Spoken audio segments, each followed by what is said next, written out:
रब जो चाहे वही तो होना है, आदमी खिलौना है। नमस्कार, मैं हूँ श्वेता सिंह, आप देख रहे हैं आज तक।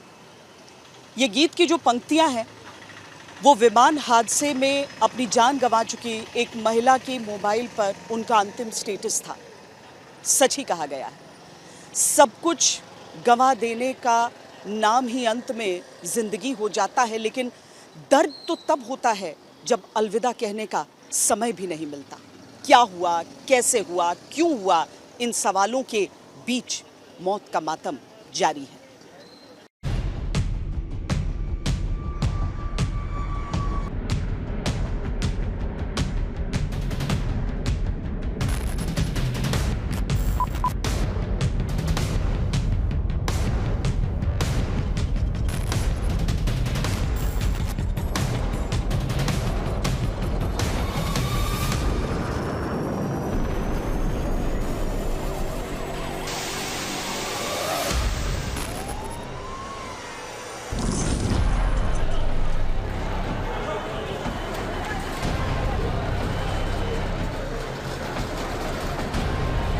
पैमाने पर एक हादसा होगा, ऐसे कोई कल्पना भी नहीं कर सकता।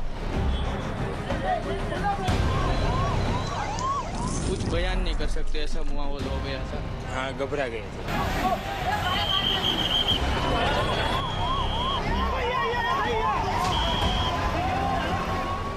केवल एक अनुमान लगा सकते हैं इन सारे हिस्सों में जाते हुए कि वो किस चीज का हिस्सा हो सकता है। इधर सामने खड़ा हुआ था, प्लेन जैसे ही आया और इधर पहले टकराया।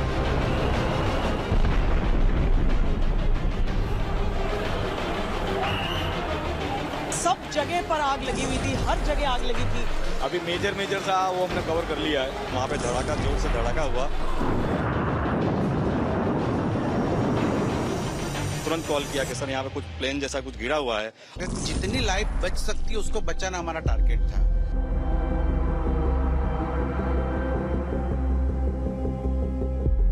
जिनको निकालना था उनको सबको निकाल लिया है। मुझे यकीन नहीं हो रहा है देख कर कि ये एक प्लेन का मलबा हो सकता है। पूरा विंग उसका एयरक्राफ्ट का गिरा हुआ। पेड़ के भी कुछ हिस्से को लेते हुए ये विमान का जो पिछला हिस्सा है वो इस इमारत में जा लगा।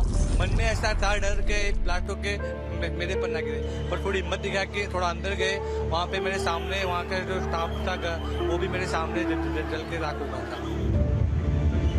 अभी उसने ऐसा बोला, मुझे कुछ नहीं करना है, मेरी बहन की सिर्फ मुझे लास्ट दर्शन हो जाए। उस चीज की बारी है जिसके जरिए शिनाख्त होगी। जो भी विक्टिम्स के रिलेटिव है उनको कोई परेशानी ना हो एंड जल्दी से जल्दी उनका सैंपल कलेक्ट हो। बहुत कठिन होगा। दुर्घटना में जितने भी लोगों की जान गई है उनके परिजनों को अपनी जिंदगी में ये सब कुछ भुलाकर आगे बढ़ पाना।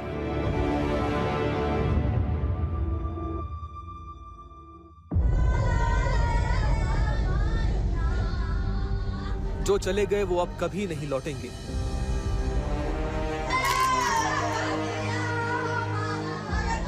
लेकिन जाने वालों की अपने हमेशा ये सोच सोच कर रोते रहेंगे कि ऐसे भी कोई जाता है भला।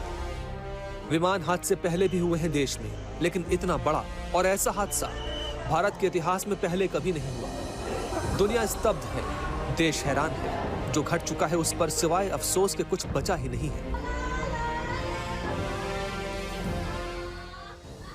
इस घटना से पूरा देश क्षुब्ध है और पूरा देश एक साथ पूर्ण संवेदनाओं के साथ ये जो दुर्भाग्यपूर्ण हादसे में पैसेंजर हताहत हुए हैं इनके परिजनों के साथ खड़ा है। कतारों का अंतहीन सिलसिला सा है। हादसे को लेकर कई सवाल जवाबों की कतार में हैं।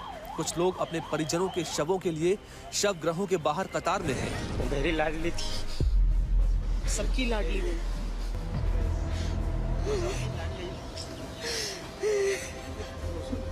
कुछ इस उम्मीद में अस्पतालों के बाहर कतारों में लगे हैं कि घायलों में शुमार उनके अपनों की कुछ खबर मिल जाए। कुछ लोग डीएनए सैंपल देकर अपनों के शवों की शिनाख्त की कतार में हैं। सबसे ही पता गए हैं, आपको जेल करना पड़ेगा। क्यों नहीं जेल किया? मुझे हादसे का शिकार बनते हैं लोग। जितने भी रिलेटिव्स आ रहे हैं यहाँ पर सब सकते में हैं। कई औरतें जो हमने देखा कि वहाँ से आई, अभी हमारी कैमरे के सामने फूट कर वो रोने लगी, क्योंकि उन्हें पता नहीं चल रहा था कि उनके घर के बाकी लोग के साथ क्या हो गया अभी। लेकिन सैंपल वो यहाँ पर उनका भी कलेक्ट किया जा रहा है।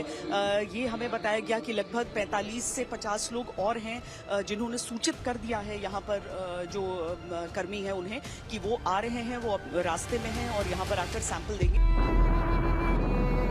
जितना खौफनाक है ये हादसा, उससे कहीं अधिक दर्दनाक है ये दर्द कि जिन्हें मुस्कुराकर विदा किया था उनके शव तक पहचान में नहीं आ रहे। 265 जिंदगियां कुछ ही सेकंड्स में सिर्फ 265 मौतों का आंकड़ा बनकर रह गई हैं। काफी मार्मिक यहाँ पर स्थिति है, दृश्य है। उसके बीच काउंट करने में उन्हें मुश्किलें भी आ रही थी, इसीलिए सबको सीधा अस्पताल की तरफ भेजा जा रहा था ताकि वहां पर जो भी डीएनए के जरिए अगर कुछ मैचिंग करना है तो उसमें वो मदद कर सके। मौत के मुंह में समाने वाले लोगों में कई ऐसे हैं जिनके अपने विदेशों में रहते हैं। वो जब आएंगे तब उनके डीएनए से मिलान होगा और तब कहीं जाकर उन मृतकों के शवों को अंतिम संस्कार मिल सकेगा। विमान जहां गिरा वहां सिविल हॉस्पिटल का मेस था। दोपहर का खाना खाया जा रहा था। कईयों के लिए वो उनका आखिरी खाना बन गया। उन्हें खबर भी नहीं लग पाई और आसमान से गिरी मौत ने उन्हें भी अपनी चपेट में ले लिया।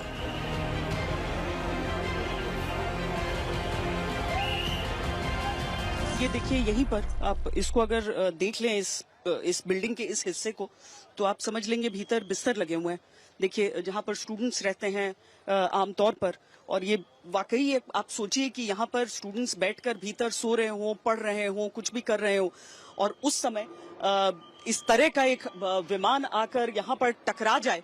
और उस तरफ जहाँ पर आग अभी भी लगी है वो मेस का एरिया जहाँ पर पहले टकराते हुए आया, और यहाँ पर वो हॉस्टल के बाकी रूम्स में आपको दिखा रही हूँ जहाँ पर घिसटता हुआ जब प्लेन आगे आया और आग के गोले में तब्दील हुआ, उस समय यहाँ पर स्टूडेंट्स मौजूद थे। और इसीलिए आप इस पूरे इसकी देखिए, ग्रिल मेल्ट कर गया है उस गर्मी से।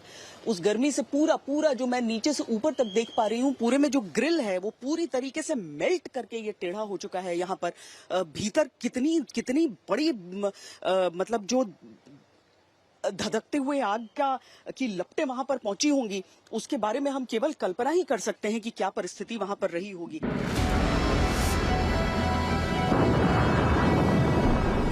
ब्लैक बॉक्स मिल चुका है, लिहाजा ये उम्मीद बंधी है कि क्या हुआ था आखिरी पलों में विमान के अंदर। किस वजह से हो गया इतना बड़ा हादसा? क्या कमी रह गई या कहां कोई गलती हुई? देर सवेर इन सवालों के जवाब मिल भी जाएंगे।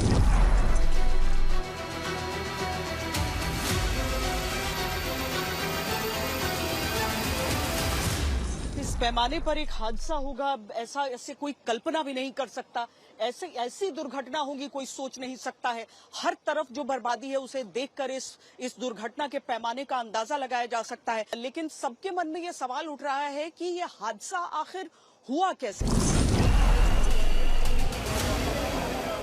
देश अभी सदमे में है। पीड़ित परिवारों के साथ सबकी सांत्वनाएं हैं। जो चले गए वो अब कभी लौट कर नहीं आएंगे, लेकिन जिस तरह से गए वो डराता रहेगा, क्योंकि ये हादसा सिर्फ एक हादसा नहीं है, बल्कि कई सपनों का असमय मर भी जाना है। किसी की माँ, किसी की बेटी, किसी के पिता, किसी का पूरा परिवार। हर एक परिवार इस समय ऐसा लगता है जैसे गम के सैलाब में डूबा हुआ है। ये दर्द आज का नहीं है, ये दर्द जीवन भर उन्हें सालता रहेगा। हर छोटी तस्वीर, किसी बदले हुए स्टेटस में वो अपनी सभी यादों को संजो कर रख लेना चाहते हैं। उम्मीदों की मुस्कान लिए पायल ये आखिरी तस्वीर अपने माता पिता के पास छोड़कर अनंत में विलीन हो गई।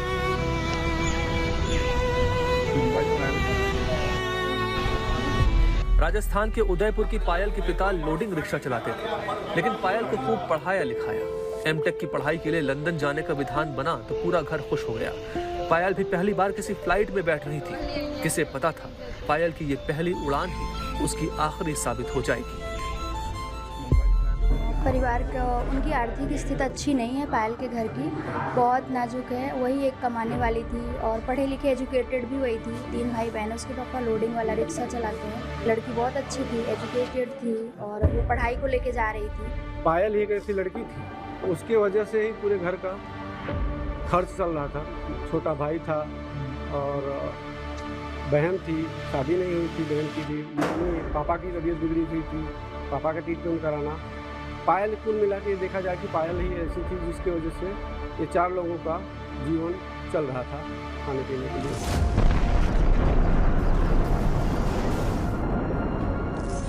हादसे में कई परिवार खत्म हो गए तो कई घरों के चिराग बुझ गए। राजस्थान की बालोतरा की खुशबू भी इसी फ्लाइट में थी। लंदन में उसे अपने डॉक्टर पति के पास जाना था। परिवार ने काफी दिन पहले से ही उसकी विदाई की तैयारी कर ली थी और जब उसे लंदन भेजने की घड़ी आई तो सबने खुशी खुशी नम आंखों से विदा किया था। किसे पता था यही खुशबू की दुनिया से भी अंतिम विदाई है। वो कहानी बनकर हवाओं में अब हमेशा के लिए बिखर जाएगी। परिवार के लोग सदमे में हैं। यह आखिरी मुस्कुराती तस्वीर बांसवाड़ा के डॉक्टर प्रतीक जोशी की है। प्रतीक लंदन में 6 साल से डॉक्टर थे और तस्वीर में दिख रही उनकी पत्नी डॉक्टर कोमी व्यास यहाँ भारत में डॉक्टर थी। पति पत्नी ने तय किया था कि अब लंदन में साथ रहेंगे। कोमी व्यास ने यहाँ नौकरी छोड़ी और अब 3 मासूम बच्चों और पति के साथ लंदन जा रही थी, लेकिन पूरे परिवार का सफर यहीं खत्म हो गया। 4 साल से मैं जॉब में था, आता जाता रहता था बच्चों को मिलने, वाइफ को मिलने। उसकी वाइफ उदयपुर पैसिफिक में जॉब करती थी, पैथोलॉजिस्ट थी। फिर उसके जब 4 साल पूरे हो गए, उसको एक्सटेंशन और मिल गया तो उसने कहा मेरे बच्चों को मैं ले जाता हूँ, इसलिए वो आया। 2 ट्विंस बच्चे थे, दोनों लड़के थे, 4 साल के थे वो। ये 5 बार हो जाता 15 अगस्त को। 15 अगस्त को पैदा हुए थे मेरे दोनों बच्चे, दोनों आज़ाद हो गए। इस बार तो फाइनली ले जाने के लिए आया था। मुझे कहा पापा मैं 1 साल से पहले आऊँगा नहीं, अब आप आने की तैयारी करो। पहले तो उससे वहाँ से तो बोला था कि आप मेरे साथ ही चलो। मैंने कहा मैं कि बेटा तू पहले सेटल्ड हो जाए, मकान चेंज कर ले, मैं आ जाऊँगा। उसने वीडियो कॉल किया, फिर उस बच्चे इतने खुश कि पूछो मत। रात भर वो बेटा होता मेरे पे सोया था वो। नियति के क्रूर पंजों से कोई बच ही नहीं सका, वरना कीनल मिस्त्री आज हादसे से बच जाने वालों में शुमार हो रही होती। कीनल ने लंदन में अपने ससुराल जाने के लिए गुजरात के आणंद में टीथ इम्प्लांट करवाए थे और वो बहुत खुश थी कि अब ससुराल लौट रही थी, लेकिन हादसे ने सब खत्म कर दिया। कीनल के पिता उस कतार में दिखे जहां लोग अपनों की लाशें ढूंढ रहे थे।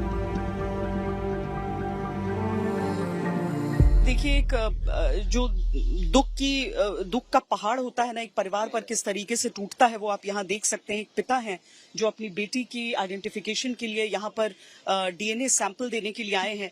वो आखिरी तस्वीर जो उन्होंने शेयर की थी इनके साथ, जब प्लेन रनवे पर खड़ा था और निकल रही थी। क्या घर है मतलब शादी हुई है? ना, हाफ मैरिज है, रजिस्टर करके गई थी। अच्छा, कितने साल की है आपकी बेटी? 24। आपने डीएनए सैंपल दिया है? हाँ, दिया है। क्या आपको, और आप ससुर हैं उनके, 24 साल की बच्ची जिनकी शादी हुई थी, खुशी खुशी अपने घर आपके बेटे के पास जा रही थी? हाँ, वो लास्ट ईयर उसका एक्सीडेंट हुआ था। हाँ, तो उसका मेडिकल ट्रीटमेंट, डेंटल ट्रीटमेंट बाकी था, वो पूरा करने के लिए यहाँ आई थी। तो 1 महीना यहाँ रुकी और जैसे ही उसका ट्रीटमेंट खत्म हुआ वो कल वापस जा रही थी।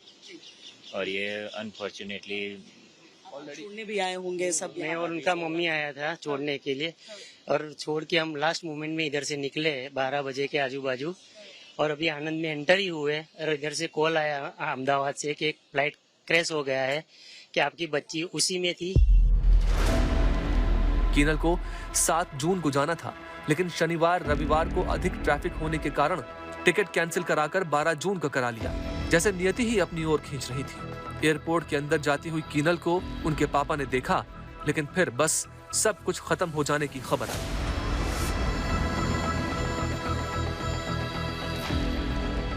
उसकी ऑलरेडी 7 की टिकट थी, लेकिन हमने उधर से बोला कि सैटरडे संडे है तो कैंसिल करके 2-3 दिन के बाद की टिकट करो, 12 की 13 की, तो क्या है कि कुछ भी प्रॉब्लम होता है उधर तो मेरा लॉयर भी उधर रहते हैं, तो हमारा जो ट्रैवल एजेंट था उसने हमने टिकट चेंज करवाया, अदरवाइज 7 को ट्रैवल कर दी। उनकी सबकी लाडली थी।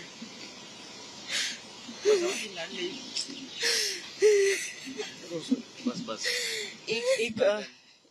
एक परिवार के दर्द को आप सिर्फ समझ सकते हैं, आप केवल ढांढस दे सकते हैं, लेकिन जो व्यक्ति चला गया एक ऐसे हादसे में जिसमें कह रहे हैं कि टिकट तो दूसरे दिन का था, हम ही ने कहा कि आगे बढ़ा दो, लेकिन देखिए किस्मत को, नियति को यही मंजूर था कि जिस तारीख की टिकट दी गई, जिन्हें खुशी खुशी छोड़कर एयरपोर्ट पर परिवार वापस लौटा, आनंद का रहने वाला ये परिवार, उसके बाद रास्ते में ही उन्हें ये सूचना मिलती है कि वो प्लेन तो टेक ऑफ करते ही क्रैश कर गया है।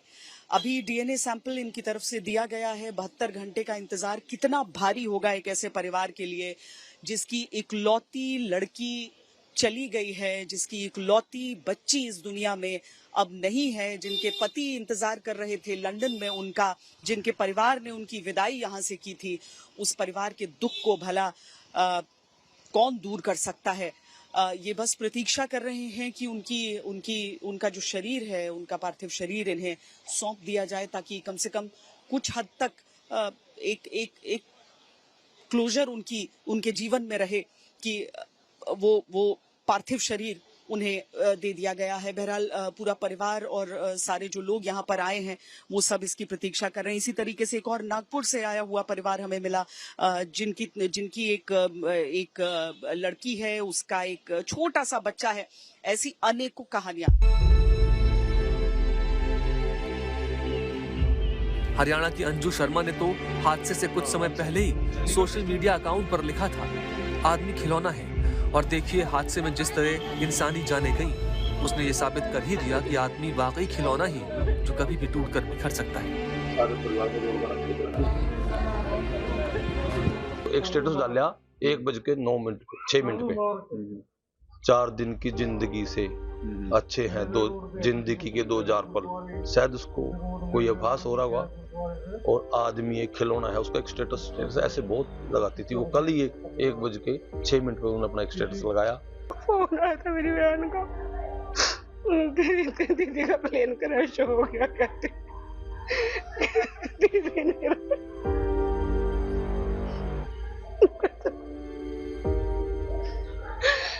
मेरी बहन चली गई। सुबह 11 बजे से मैं 12 बजे कॉल करी, वीडियो कॉल, मैं उठा ही नहीं पाई दीदी की कॉल।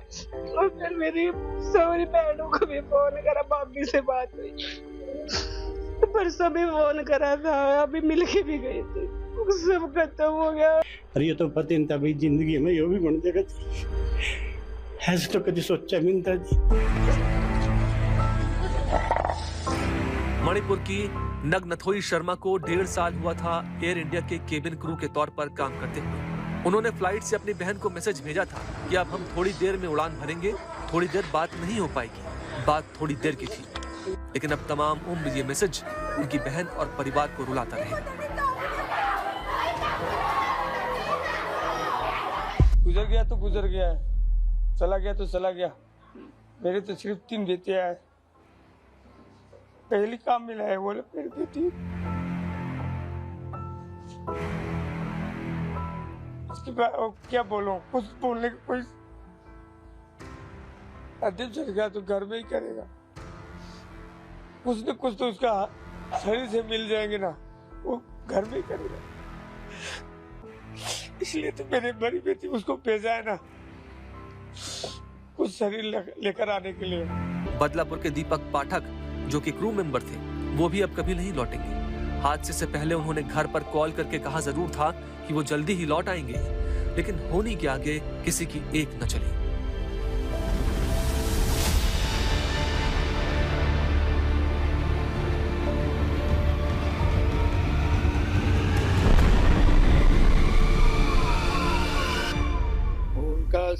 उनके जो पिताजी का स्वभाव भी अच्छा है, और उससे बहुत ज्यादा करके वो बच्चा था, वो सबसे मन मेरा जो मिलता है वो सब बच्चे से लेके बड़े सबको रिस्पेक्ट से बात करता था, सबसे अच्छा हंसमुख के रहता था, और बहुत मन मेरा छुप रहा था। उसका जो नेचर है एकदम अच्छे दोस्ती, सबके साथ दोस्ती बना के रखना, सबको आवाज देना और अपना ड्यूटी अच्छे से निभाना, वही हिसाब से वो चलता था। और सब ये कॉम्प्लेक्स वाले जो भी है उनके साथ भी अच्छा बैठना उठना, सबको रिस्पेक्ट देना और रिस्पेक्ट लेना, वही उसका नेचर है। और बहुत मेहनत से वो ये पोस्ट पे पहुंचा था। और कल जो ये इंसिडेंस हुआ वो बहुत दुखद है। ब्रिटिश नागरिक फ्योंगल और मीग इंडिया से वापस ब्रिटेन लौटते हुए बहुत खुश थे। Yeah, fascinating, great. Thanks for your contribution. उनका ये गुड बाय ही उनकी अंतिम विदा बन गया। अंतहीन दर्द है और अंतहीन है इस दर्द का सिलसिला। आंसू वक्त के साथ भले ही सूख जाएंगे, लेकिन जो एक खालीपन दिल में रह गया है वो कभी भर नहीं पाएगा।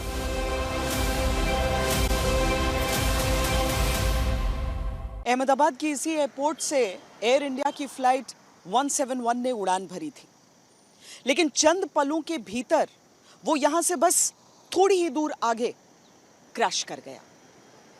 सबसे जरूरी होता है किसी भी एयर क्रैश की जांच में उस ब्लैक बॉक्स का मिलना।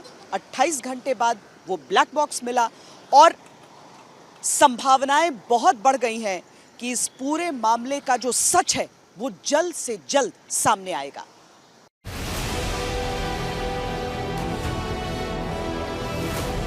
कैप्टन सुमित सभरवाल के पास 8000 घंटों से ज्यादा का फ्लाइट अनुभव था। फर्स्ट ऑफिसर क्लाइव कुंदर के पास 1100 फ्लाइट आवर्स का अनुभव था। फिर क्या वजह थी कि इतने अनुभवी हाथों में विमान की कमान होने के बावजूद ड्रीमलाइनर क्रैश हो गया? क्या विमान के दोनों इंजन फेल हो गए थे? क्या लैंडिंग गियर किसी तकनीकी गलती का कारण बना? क्या ईंधन में कोई मिलावट थी या किसी तरह का ब्लॉकेज था? क्या किसी पक्षी के टकराने से यह हादसा हुआ? क्या पायलट की किसी गलती के कारण यह हादसा हुआ? इसके अंदर एक ह्यूमन एरर की संभावनाओं को मैं नकारूंगा बिल्कुल, क्योंकि इसमें पायलट एरर तो मैं नहीं मानूंगा इसके अंदर किसी भी तरह से, क्योंकि टेक ऑफ था और स्पष्ट तौर पे दिख रहा है कि जहाज जो है टेक ऑफ कर रहा है और उसने अपने जो व्हील्स हैं वो भी उसने अपने वो बाहरी हैं, जिसको हम लोग अंडर कैरेज बोलते हैं। नॉर्मली वो टेक ऑफ के बाद में 50 फीट पे वो जो पहिए हैं वो अंदर चले जाते हैं, और इस केस में ऐसा नहीं हुआ है। तो संभावना लगती है कि इसमें हो सकता है कि तकनीकी खराबी हो, इलेक्ट्रिक फेलियर हो गया हो, और या फिर पायलट ने जानबूझ के उसको खुला रहने दिया हो, एक्सटेंडेड पोजीशन में रहने दिया हो। उसकी वजह होती है कि उसको कॉकपिट में कोई मेल फंक्शन दिखा हो, या जो टेक ऑफ के ऊपर जो थ्रस्ट मिलनी चाहिए थी, जो पावर मिलनी चाहिए थी उसको क्लाइम करने के लिए, वो उपलब्ध नहीं हो पाई हो। जो मुझे तो यही लगता है। इन सभी सवालों के जवाब जांच एजेंसियां तलाशने में जुटी हैं, लेकिन मुख्य तौर पर विशेषज्ञ जिस बात का जिक्र कर रहे हैं वो है कॉन्फ़िगरेशन एरर।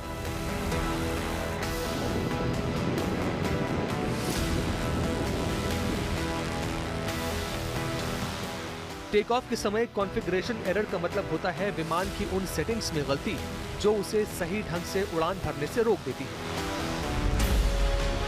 जैसे फ्लैप्स की गलत सेटिंग, कम थ्रस्ट, समय से पहले टेक ऑफ, या फिर लैंडिंग गियर न उठाना जैसी गलतियां शामिल होती हैं। ये सभी चीजें विमान के एलिवेशन पर असर डालती हैं, जिससे विमान हवा में रुक सकता है या फिर नियंत्रण खो सकता है। अहमदाबाद रनवे पर उस वक्त करीब 43 डिग्री का तापमान था, यानी वातावरण गर्म था और हवा पतली।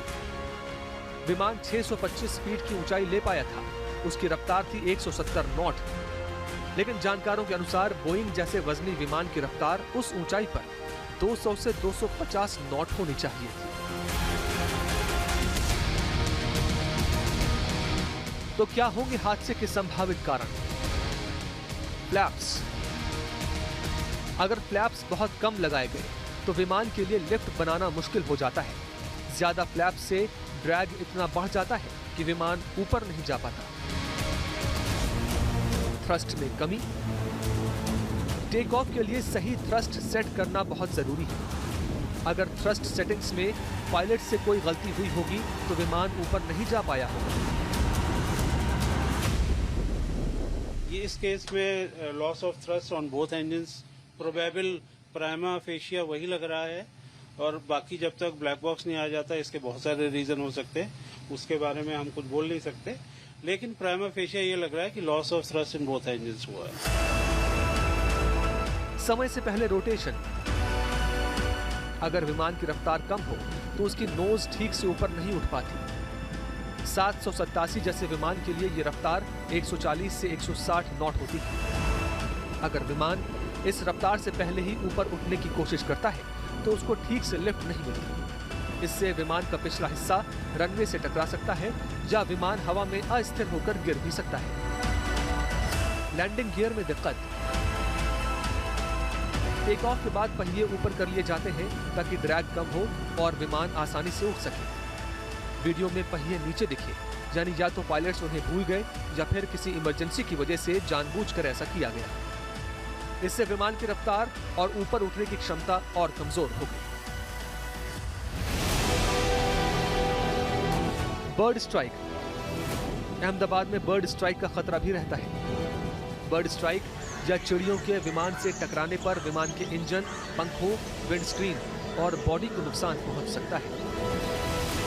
Engine fail. इंजन में कोई तकनीकी खराबी हो सकती थी, लेकिन दोनों इंजनों का एक साथ फेल होने की आशंकाएं 10 लाख में एक बार ही होती हैं। Basically this is one of the scenarios which is जो कि बहुत क्रिटिकल है अपने आप में, बिकॉज एयरक्राफ्ट टेक ऑफ हो रहा था, फ्यूल से पूरा भरा हुआ था, लंदन की फ्लाइट थी तो कम से कम उसमें 40 टन फ्यूल रहा होगा, और जैसे ही टेक ऑफ हुआ, चूंकि उसका 100 फीट से 150 फीट की ऊंचाई पे लगभग दोनों इंजन नहीं काम करना बंद कर दिया, ऐसा हम समझ रहे हैं, तो उनके पास कोई चारा नहीं था, सिर्फ ये चारा बचा था कि सामने जो कुछ भी नजर आ रहा है वहां पे एयरक्राफ्ट को पुट डाउन करे, क्योंकि उनके पास कोई चॉइस नहीं बची थी।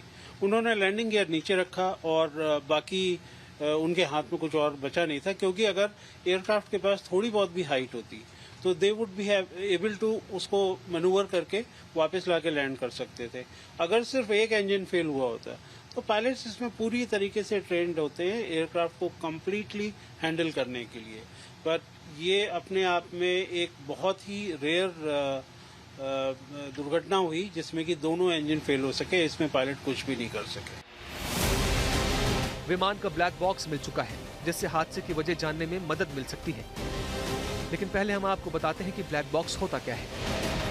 दरअसल ब्लैक बॉक्स फ्लाइट से जुड़ी सभी जानकारी और गतिविधियों को रिकॉर्ड करने का काम करता है। ब्लैक बॉक्स को फ्लाइट डेटा रिकॉर्डर के नाम से भी जाना जाता है। दुर्घटना के समय इसमें किसी प्रकार की कोई दिक्कत न आए, इसे देखते हुए इसका निर्माण सबसे मजबूत धातु टाइटेनियम से किया जाता है। इसका इस्तेमाल 1950 के दशक से शुरू हुआ था। इसके आविष्कार का श्रेय डेविड वॉरेन नाम के एक वैज्ञानिक को दिया जाता है। ब्लैक बॉक्स को प्लेन के सबसे पिछले भाग में लगाया जाता है। एक सामान्य ब्लैक बॉक्स का वजन करीब 4.5 किलो का होता है। इसमें 2 तरह के रिकॉर्डर लगे होते हैं, कॉकपिट वॉइस रिकॉर्डर और flight data recorder. Cockpit voice recorder में जो आवाजें मिली हैं, उनके मुताबिक पायलट ने आखिरी वक्त पर मेडे की कॉल की थी और कहा था कि थ्रस्ट अचीव नहीं हो रहा, विमान नीचे आ रहा है, मेडे। यानी उन्होंने प्लेन को बचाने की पूरी कोशिश की। थ्रस्ट विमान को उड़ाने में एक अहम फोर्स है जो विमान को आगे की ओर धकेलता है और वो हवा में उड़ते हुए अपनी दिशा को बरकरार रख पाता है। सरल शब्दों में कहें तो थ्रस्ट ही विमान को गति और उड़ान प्रदान करता है। और जब थ्रस्ट नॉट अचीव्ड कहा गया तो इसका मतलब साफ था कि ये एक गंभीर स्थिति होती है जब इंजन टेक ऑफ के लिए जरूरी थ्रस्ट पैदा नहीं कर पा रहा है और विमान पर्याप्त गति नहीं पकड़ पाएगा और सुरक्षित उड़ान नहीं भर पाएगा। हालांकि विशेषज्ञों की माने तो ब्लैक बॉक्स को डिकोड करने में कुछ समय लगेगा, लेकिन इससे इन सवालों के जवाब मिल सकते हैं, जैसे हादसे के समय क्या पायलट द्वारा प्लेन का नियंत्रण खो दिया गया था, क्या फ्लाइट में कोई तकनीकी खराबी थी, या फिर आखिरी समय में पायलट क्या बातचीत कर रहे थे। एयर इंडिया के इस विमान का क्रैश और उसके साथ ही पिछले कुछ दिनों में याद करिए तो एयर टर्ब्यूलेंस में विमानों के फंसने की खबरें सामने आती रहती हैं। आप लोगों के मन में भी मुमकिन है ये संशय आ रहा हो कि एयर सेफ्टी कितनी है, कितनी सुरक्षित ये उड़ानें होती हैं, तो हम आपको इससे जुड़े हुए आंकड़े दिखाते हैं। यात्रा के 3 साधन, रेल, रोड और हवाई यात्रा। लेकिन कौन है इनमें से सबसे सुरक्षित? हवाई यात्रा परिवहन सुरक्षा के लिए गोल्ड स्टैंडर्ड मानी जाती है। उन्नत तकनीक, सुरक्षा के पुख्ता इंतजाम और हवाई यात्रा में लगातार होते सुधार सार्वजनिक और निजी विमानों को सबसे सुरक्षित परिवहन माध्यम बनाते हैं। अमेरिका के मिशिगन की एक रिपोर्ट के अनुसार सड़क यात्रा सबसे अधिक जोखिम भरा विकल्प है। मोटरसाइकिलें परिवहन का सबसे खतरनाक साधन मानी जाती हैं। मोटरसाइकिल सवारों की मृत्यु की आशंका यात्री वाहनों में बैठने वालों की तुलना में 22 गुना अधिक पाई गई। नेशनल सेफ्टी काउंसिल ने यह पाया कि सड़क दुर्घटनाओं में होने वाली कुल मौतों में से 14% मोटरसाइकिल सवार थे। कारें परिवहन का दूसरा सबसे खतरनाक साधन है। रॉयटर्स की एक रिपोर्ट के अनुसार 2021 में अमेरिका में कार एक्सीडेंट्स में लगभग 43,000 लोगों की मौत हुई थी। वहीं विश्व के कुल आंकड़ों पर नजर डालें तो अंतर्राष्ट्रीय नागरिक उड्डयन संगठन ICAO और राष्ट्रीय परिवहन सुरक्षा बोर्ड NTSB की रिपोर्ट्स के अनुसार विमान दुर्घटनाओं में मौतों की संख्या अपेक्षाकृत कम रही है। 2020 से 2024 के आंकड़ों के अनुसार 2024 में 7 घातक दुर्घटनाओं में कुल 251 मौतें हुई। 2023 में एक विमान हादसे में 72 मौतें हुई। 2022 में 5 घातक विमान दुर्घटनाओं में 158 मौतें हुई। 2021 में 7 घातक दुर्घटनाओं में 121 मौतें हुई और 2020 में 4 हादसों में 125 लोगों की मौत हुई। कुल मिलाकर पिछले 5 वर्षों में विमान दुर्घटनाओं में लगभग 476 मौतें हुई। इसी तरह विश्व स्वास्थ्य संगठन की ग्लोबल रोड सेफ्टी रिपोर्ट 2023 के अनुसार कुल मिलाकर पिछले 5 वर्षों में सड़क दुर्घटनाओं में लगभग 6.1 मिलियन मौतें हुई। वहीं रिपोर्ट्स के अनुसार पिछले 5 वर्षों में रेल हादसों में भी कई 100 लोगों की मृत्यु हुई, लेकिन सड़क हादसों के मुकाबले वो आंकड़ा काफी कम रहा। हालांकि पिछले कुछ घटनाक्रमों ने जनता के विश्वास को एयर ट्रैवल को लेकर हिला दिया है।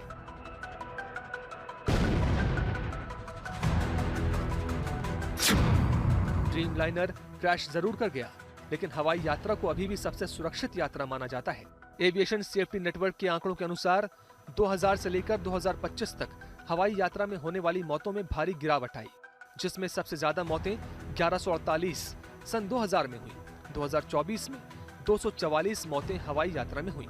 1965 से 1974 के दशक में हवाई दुर्घटनाओं में 16,383 लोगों की मौत हुई, जबकि 2015 से 2024 के दशक में सबसे कम 2,140 लोगों की मौत एयर क्रैश में हुई।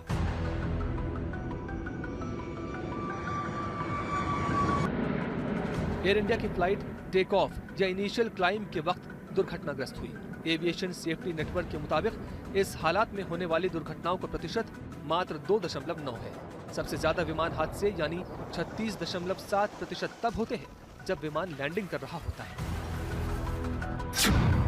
ग्राउंड पर हादसा 18.3%, टेक ऑफ पर हादसा 10.2%, इनिशियल क्लाइंब पर हादसा 2.9%, मुख्य हवाई रास्ते में हादसे 24.2%, रनवे अप्रोच करते समय हादसे 7.2%, लैंडिंग के वक्त हादसा 36.7%, अन्य 0.6%।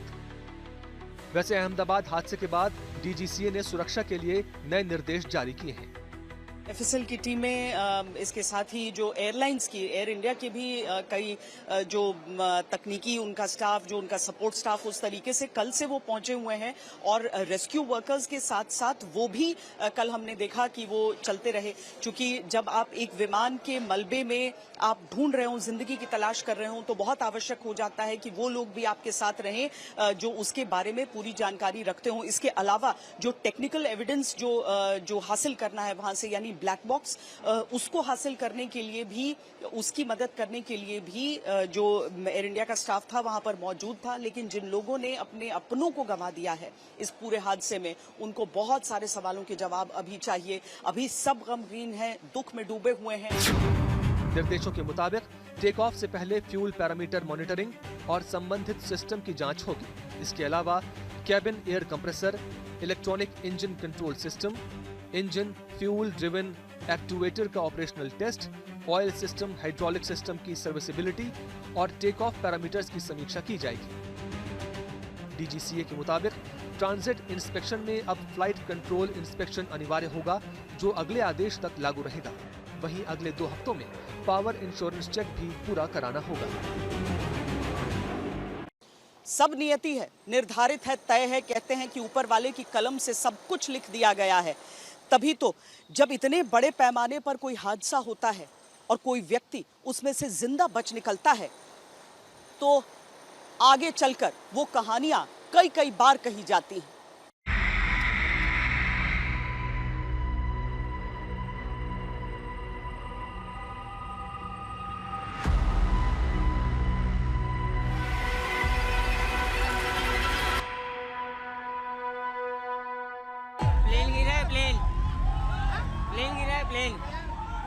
उस हादसे को देखिए, उस हादसे के पैमाने को देखिए और तब सोचिए कि एक व्यक्ति इस पूरे हादसे से जीवित बचकर निकले।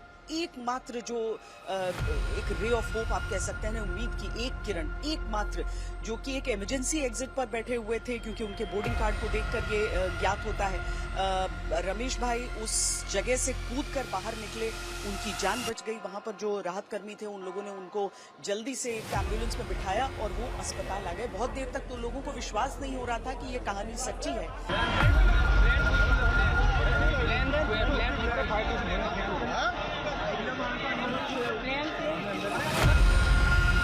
जहां पहचाने मिट गई, वहां एक शख्स जीवित बच जाए तो उसे क्या कहें?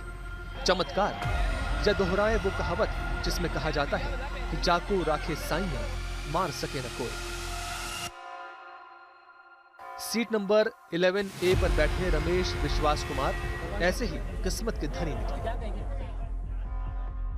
वो मेरे नजरों के सब सामने हुआ था। मेरे खुद को भी बिलीव नहीं होता कि मैं कैसे उसमें से जिंदा बाहर निकला, क्योंकि थोड़ा टाइम के लिए तो मेरे को लगा था कि मैं भी मरने वाला हूँ, लेकिन जब मेरी आँख खुल के मैं देखा ना, तो मुझे लगा मैं जिंदा हूँ। तो मैंने ट्राई किया, जब मेरी सीट थे वो मेरी बेल्ट निकाला, मैंने वो ट्राई किया जहाँ से निकल सकता वहाँ से, तो मैं निकल गया वहाँ से। मेरे नजरों के सामने एयर हॉस्टल और दूसरे आंटी अंकल सभी उसमें मैच हो गए थे सभी। टेक ऑफ के बाद 1 मिनट के अंदर ही जब टेक ऑफ हुआ ना, तो सडनली 5-10 सेकंड कैसे लगा जैसे स्टक हो गया वो। बाद में से मेरे को लगा कि कुछ हुआ। बाद में प्लेन में लाइट ऑन हो गई, ग्रीन और वाइट। बाद में वो पता नहीं, वो प्लेन टेक ऑफ ज़्यादा करने के लिए वो रेस तो बोलते हैं क्या, रेस दिया होगा ऐसा कुछ, और सीधा स्पीड में ही घुस गया। जहाँ वो क्या था, वो हॉस्टल था, एक हॉस्पिटल का। हाँ, हॉस्टल में। हादसे में रमेश के भाई भी उनके बराबर वाली सीट पर ही बैठे थे, लेकिन वो बच नहीं सके। रमेश विश्वास कुमार की जिस तरह जान बची है वो अकल्पनीय है। मेरे को जब मैं जो साइड पे था ना, वो साइड हॉस्टल पे नहीं लैंड हुई थी। हॉस्टल के जो ग्राउंड फ्लोर है ना, जैसे नीचे, वहाँ लैंड हुई थी। तो मुझे दूसरे के बारे में मेरे को पता नहीं, लेकिन मैं जहाँ लैंड हुआ था ना, वो नीचे की साइड थी। तो जब वहाँ थोड़ा पेस भी था प्लेन के जब बाहर, तो जब जैसे मेरा डोर टूटा ना सब, तो मैंने देखा ना जब सामने कि थोड़ा इधर पेस है, तो मैं ट्राई कर सकता हूँ निकलने के लिए। तो मैंने ट्राई किया निकलने के लिए, तो फिर मैं निकल गया उधर। रमेश विश्वास कुमार को किसी चमत्कार ने बचाया तो भूमि चौहान को उनकी किस्मत ने बचा लिया। भूमि चौहान ट्रैफिक में फंसने के कारण एयरपोर्ट सिर्फ 10 मिनट लेट पहुंची, लेकिन इन्हीं 10 मिनट के कारण वो बोर्डिंग नहीं कर सकी। वो हम लोग थोड़ा बाहर, मतलब 1:10 की फ़्लाइट थी और 12:10 को मैक्सिमम उन लोगों का गेट बंद हो जाता है, और हमें वहाँ पे पहुँचते ही 12:20 हो गया था। तो मतलब 10 मिनट की लेट पहुँची थी, उसकी वजह से मैं फ़्लाइट पे चेक इन ही नहीं कर पाई और उन लोगों ने मुझे वापस ही भेज दिया। तो इस वजह से मेरी फ़्लाइट मिस हो चुकी थी। 10 मिनट हमें थोड़ा रास्ते में ट्रैफिक, और मतलब 10 मिनट से ज़्यादा ट्रैफिक तो हमको बीच में हुआ था, लेकिन यही सब रीज़न की वजह से मैं 10 मिनट लेट पहुंची थी वहाँ पे। बस हम लोग एयरपोर्ट से निकल के घर आ रहे थे वापस, तो उसी टाइम पे हमको गाड़ी में पता चला कि जो मैं ट्रैवल करने वाली थी, तो वही फ्लाइट में ऐसा इंसिडेंट हुआ है। भूमि का परिवार उन्हें एयरपोर्ट छोड़ने आया था। फ्लाइट मिस हो जाने के कारण सब घोर निराश थे, लेकिन एयरपोर्ट से निकलते वक्त जब उन्हें पता चला कि जिस फ्लाइट में वो जाने वाली थी वो क्रैश हो गई है, भूमि का परिवार आज अपनी किस्मत को बार बार धन्यवाद दे रहा है और शुक्रिया कह रहा है उन 10 मिनट लेट के कारणों को। विमान दुर्घटनाग्रस्त होकर गिरा सिविल हॉस्पिटल के मेस में, कई लोगों की जान चली गई और भी कुछ लोगों की जान गई, लेकिन विजय सिर्फ चंद सेकंड के फासले से बच गए। कुछ सेकंड्स के अंतर से विजय अपनी मोटरसाइकिल पर सवार होकर हॉस्टल के आगे से निकल गए। जैसे ही वो निकले, विमान हॉस्टल से टकरा गया। जरा सोचिए, अगर विजय उस वक्त वहां होते तो क्या होता। इनका नाम विजय है, जहां पर क्रैश हुआ है ठीक वहीं पर इनका घर है। वहां से निकल के यहाँ पर आपकी ड्यूटी है, यहाँ पर ड्यूटी सिविल अस्पताल में मैं बाइक ले से मेरे घर से नहीं निकला, 500 मीटर की दूरी से थोड़ा आगे निकला। वहाँ पे मैंने पीछे देखा तो प्लेन वो बिल्डिंग थी, हॉस्टल बिल्डिंग से टकरा है और आगे इधर आके क्रैश हो गया। ठीक पीछे? हाँ, ठीक पीछे ही। मैंने वहाँ देखा तो ब्लास्ट हुआ, वो 5 किलोमीटर के अंदर ऐसा ब्लास्ट हुआ, बहुत भयानक ब्लास्ट हुआ। सब जगह पे धुआं दिख रहा था। मैं वहाँ से भागकर मेरी बाइक रखी सलामत जगह पे, वहाँ से जहाँ घटना घटी थी वहाँ मैं भागते हुए वहाँ पर आ गया। जैसे मैं वहाँ आया, मेरे सामने ही एक बहन का सिर मेरे ऊपर आके गिरा। जैसे सिर गिरा, उधर रखा, मैं भागते हुए अंदर गया। वहाँ पे जो बाइक थी, जो गाड़ियां थी वो भी जल रही थी। मन में ऐसा था डर के ब्लास्ट होके मेरे पर ना गिरे, पर थोड़ी हिम्मत दिखा के थोड़ा अंदर गए। वहाँ पे मेरे सामने वहाँ का जो स्टाफ था वो भी मेरे सामने जल के राख हो गया था। थोड़ा आगे गया तो चिक्कियारी सुनाई दे रही थी प्लेन में लोगों की। फिर वो चिक्कियारी सिर्फ 10 मिनट की थी, पूरा प्लेन राख हो गया। थोड़ा आगे जाके देखा तो जहाँ गिरा था उधर इधर स्टाफ के रहते थे, वो बचाओ चिल्ला रहे थे।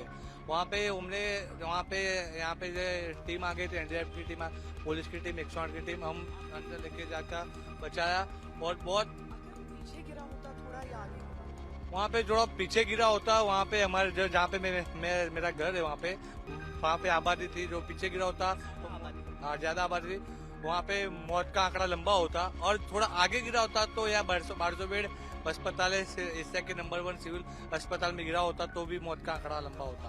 आपको लगता है पायलट की सूझबूझ थी कि उस जगह पर? हाँ, पायलट की जो भी भगवान का इच्छा है, जो भी हो, वहाँ पे पायलट की वो अच्छा हुआ कि वहाँ पे गिरा है। पर जो घटना हुई है, विश्व में भगवान से ऐसे प्रार्थना करता हूँ मैं कि कहीं पे ऐसी घटना ना हो। बहुत घनी आबादी वाला इलाका है, ठीक उससे पीछे और ठीक उसके आगे, यानी बहुत ज्यादा चॉइस भी नहीं था अगर पायलट चाहते कि कहीं पर वो उसे लैंड कर सके। हालांकि क्षति उसके बावजूद हुई है, लेकिन फिर भी एक बीच का थोड़ा सा हिस्सा है जो क्लियरिंग दिखता है। इसी तरह हॉस्टल के अंदर कई छात्र और प्रोफेसर पीयूष उस लम्हे को कभी भूल नहीं पाएंगे जब मौत उन्हें छूकर वापस लौट गई। मैं सेकंड फ्लोर से नीचे उतरा था सफोकेशन में, देन मैं निकला बाहर तो हर तरफ आग लगी हुई थी, सराउंडिंग में सब तरफ। तो मुझे सामने की तरफ जो खाली ग्राउंड था उसमें मैं जंप किया, सेकंड फ्लोर से नहीं, सामने जो बाउंड्री वॉल है कंक्रीट वाली, उसको चढ़ के उसको जंप किया। मतलब मैं खुद ही रेस्क्यू होकर धीरे धीरे चला गया, फिर मैं बाद में सब चीजें बाद में आई। जो बच गए वो तमाम उम्र इस हादसे की कहानियां सुनाते रहेंगे, लेकिन जिनके अपने चले गए वो इस दर्द के साथ ही जिएंगे। किसी को ये टीस रहेगी कि काश रोक लिया होता, किसी को दर्द रहेगा कि काश हमारे जाने वाले की भी फ्लाइट छूट गई होती।